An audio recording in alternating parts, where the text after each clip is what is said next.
Hi there.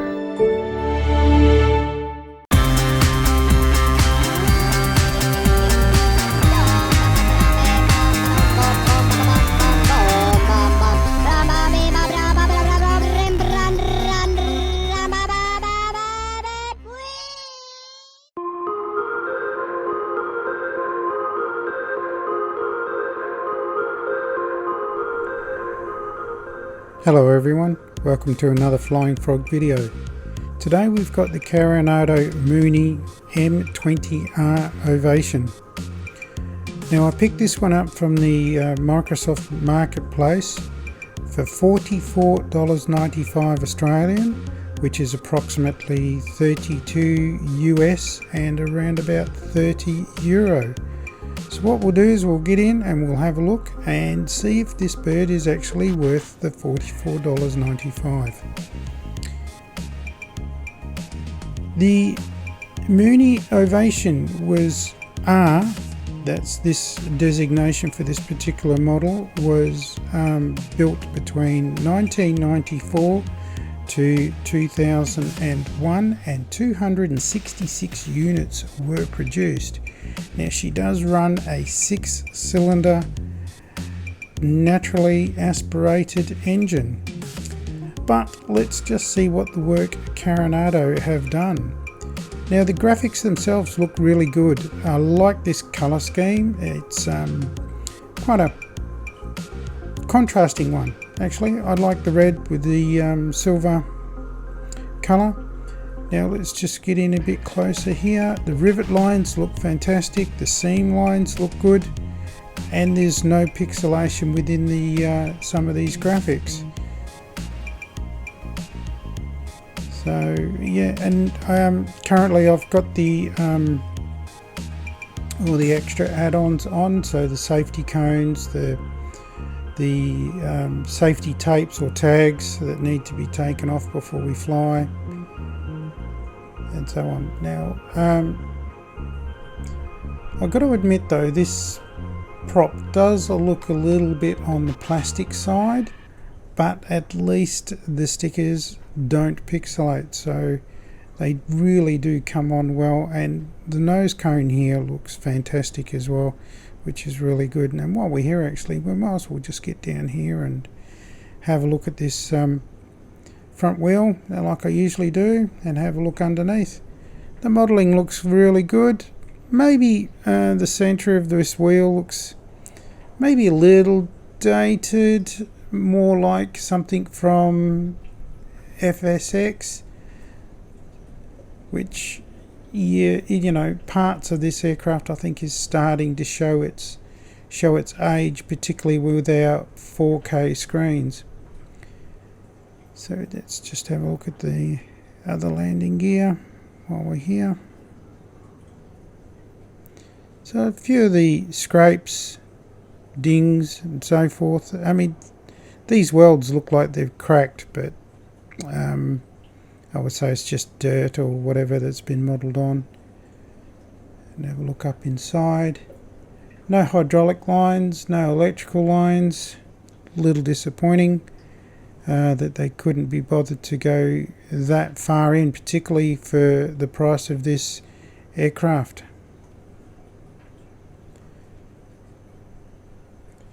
So what we'll do is we'll just have a look through the baggage compartment at the moment while we're on the outside, and she looks quite good. Carpet looks fairly well modelled, looks real. Parcel shelf looks good.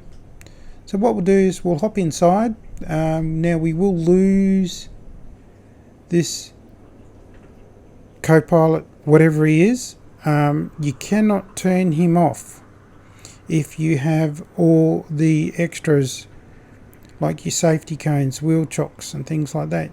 You know, he's there, which I think is a mistake on Carenado's behalf, that you know, if you select that you don't have a co-pilot, you shouldn't have a co-pilot regardless. But anyway, what we'll do is we'll hop in and have a look.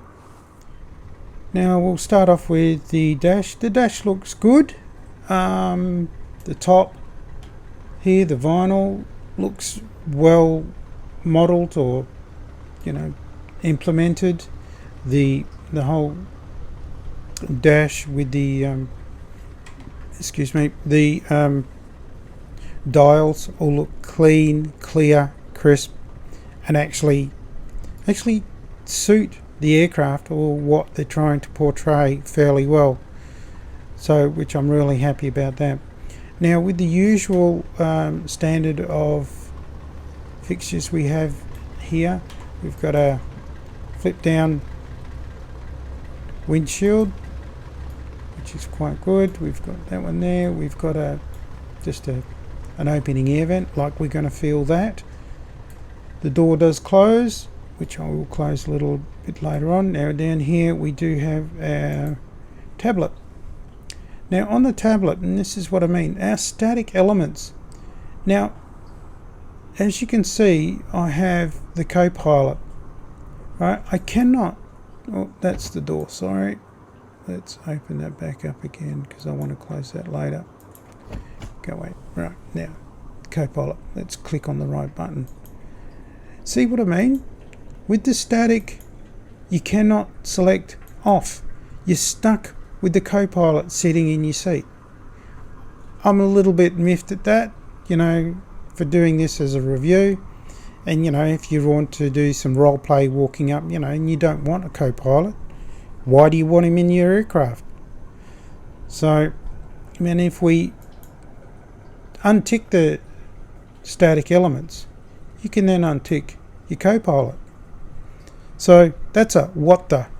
Anyway, doesn't matter, I'll move on. Now this one here, the GTN 750, doesn't relate to us in Xbox. That is for PC users. And then we've got the usual, whatever state if you wish to start it up.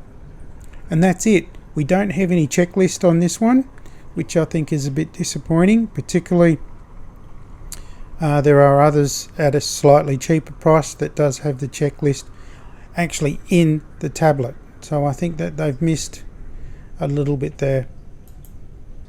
So let's just put that one away. Now I will close the door this time. Actually, I need to bring the tablet back out so I can close the cargo door. Now, I didn't hear any noises, mainly because I've got my volume turned down so it doesn't come through the microphone. Okay, now let's just go back. Right now, baggage door, let's close that. And then we can, oh yes, there is some noise there, I heard it. Come on, go away. Thank you. Right. Now we do have side window, and as per usual with Carenado, with the windows open, it does make a difference to the sound level. So, you can hear the engine a little bit more. We do have an autopilot in here, which is this one here. Now it is going to take a little bit of getting used to because you've got your vertical speed controls over here. It's Bendix King. It's maybe not familiar if you're not used to some of the other Bendix King autopilots, but it'll generally work fairly well. And you've got your usual stack of electronics up in there. So what we'll do is I'll turn it on and we'll get us started.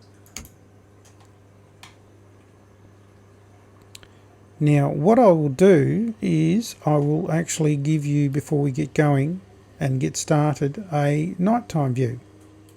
Okay, now this is the start for our nighttime view. So that's 100% on our gauges, which looks quite good. I don't want the yoke. And then of course we got our glare shield, which then we can bring that up as well, which is very bright. Okay, so what we'll do now is we'll get this one started. Now our fuel is down here. We have this on as default. I wish the developers would leave these fuel taps as default as off. That way we can do a proper cold start. So, however, so it defaults on your left tank. You've got to switch it over here to your right.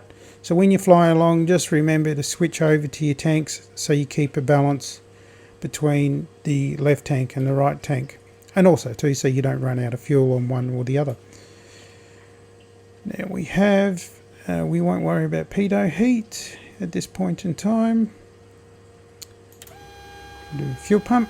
Now I will say, alright, first off, let's get the mixtures in.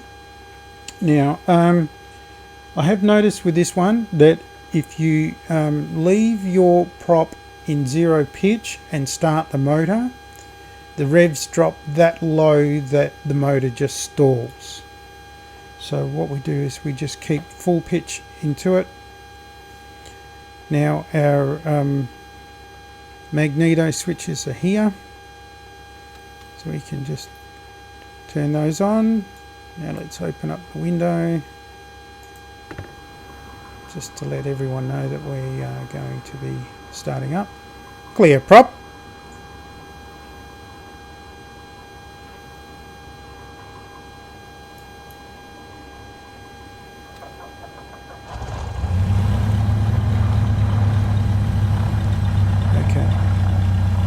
So I will show you what I mean by the stalling. So I'll bring the pitch of the prop to 0. So all the way out. You hear the revs dropping down. And there you go. She stalled. Okay. So just make sure that you keep your pitch of your prop up so you don't stall. Clear prop. Okay. Now, as you guys know, when you want to do your unless you want to travel via VLV localizer, then you know you can travel that, or you go to via your GPS, flick it here to your GPS, and then off you go. Now, what I will do, you'll hear the difference when I close up this. As you can tell, now that did start to quieten up before the window closed, but never mind. Now down here we have a light switch for the cabin, which is for back there, and while I'm looking at the cabin, the texturing of the seats and everything looks really good, so it looks really nice. At Carenado I've done a really good job with that. It looks like there's lighting already on back there. So what I'll do is I'll just bung that off right there. So that should be off now. Yep, there we go. Now there are 4 liveries with this one, and I'll put up photos as I am taxiing out. So what I'll do is I'll get going and I'll come back to you when I'm lined up at the end of the runway.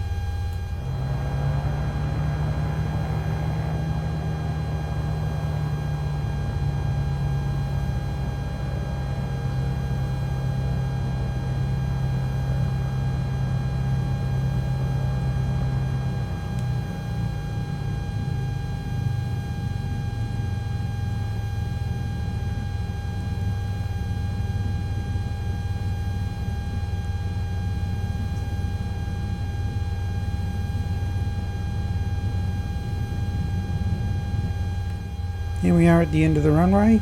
Now I will say one thing that to remind you guys to do, and that is to turn off your fuel pump, because you get this noise,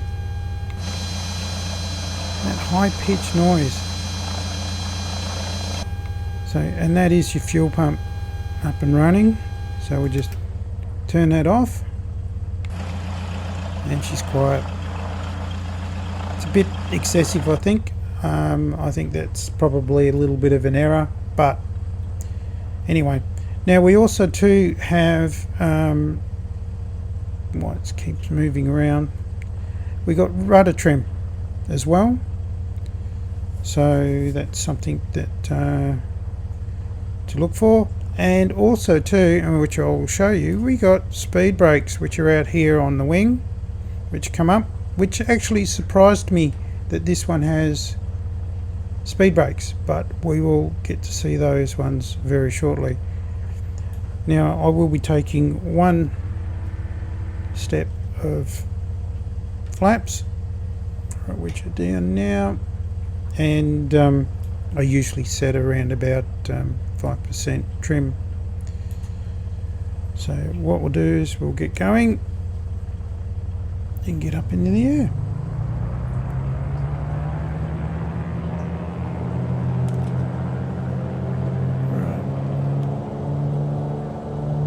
Like I said, she takes a little bit to get going, but once she gets going, she's fine. Builds up speed nicely.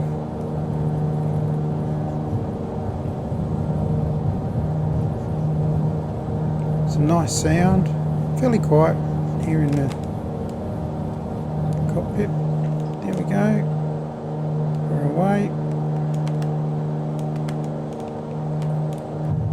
Gear up. And we got a warning light on the dash, and our gear was coming up, and now we'll just trim her out a little bit, flaps up, and she trims beautifully, she really does. So, and we're just gently flying away. Now I will say I am actually surprised of how nice this one flies. I wasn't expecting it to fly as well as it does, but it is a deluxe plane. As a matter of fact, I actually even think that for flying wise, I think I prefer it out of almost all of my Carenado planes. Probably except for the Waco, but then I love the Waco for many reasons. A lot of it is too that the sound of the big radial engine is fantastic. The handling of this is nice, not too snappy, but manoeuvrable enough,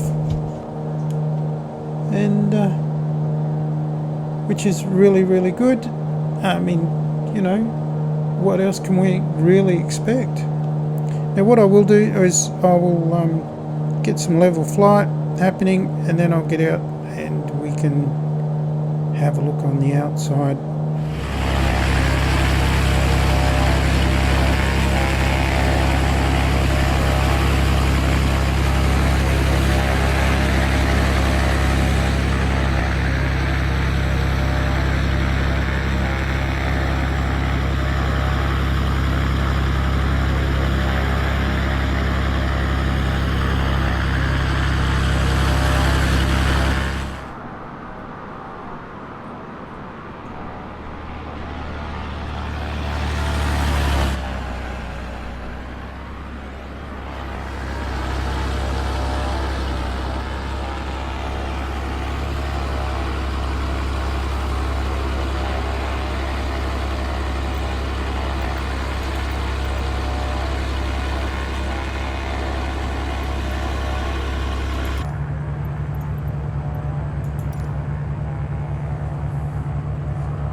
So I'll show you the speed brakes. There they are, they just came up out of the wing. So if you have them modelled in, or at least put into your controller, then you'll be able to use those speed brakes, which, as I said, I was pleasantly surprised that they were on this aircraft. Now, as you can see, while I've got you on the outside, she does manoeuvre fairly well. So while I'm heading back, I will show you the views that we get within the plane itself. So we've got this one, with that, and then in centre, and that's it, and then back to our normal position. Okay, there's our runway. So when I've lined up, I'll settle her in, slow her down, some speed brakes out, drop that speed. It's the buzzer for low throttle.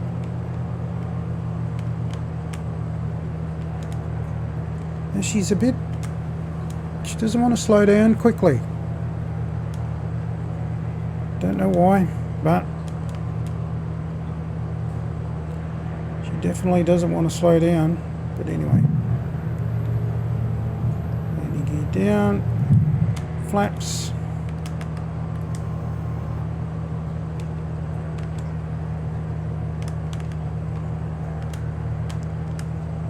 But she's nice, settling in fairly well. We're getting the bumps that Asobo were trying to bring in with their air movement over the aircraft.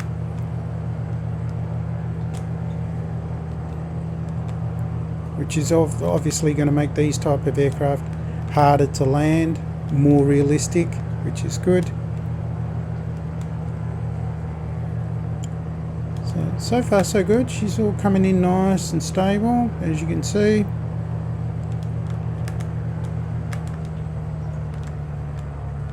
Settling in beautifully, actually.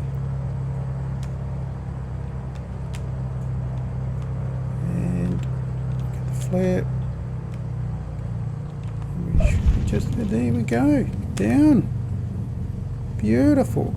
Lovely little rollout, not squirrely, very stable actually on the rollout itself, which is good. Brakes are fairly good. So yep, I'll come back to you now when we get into our parking spot.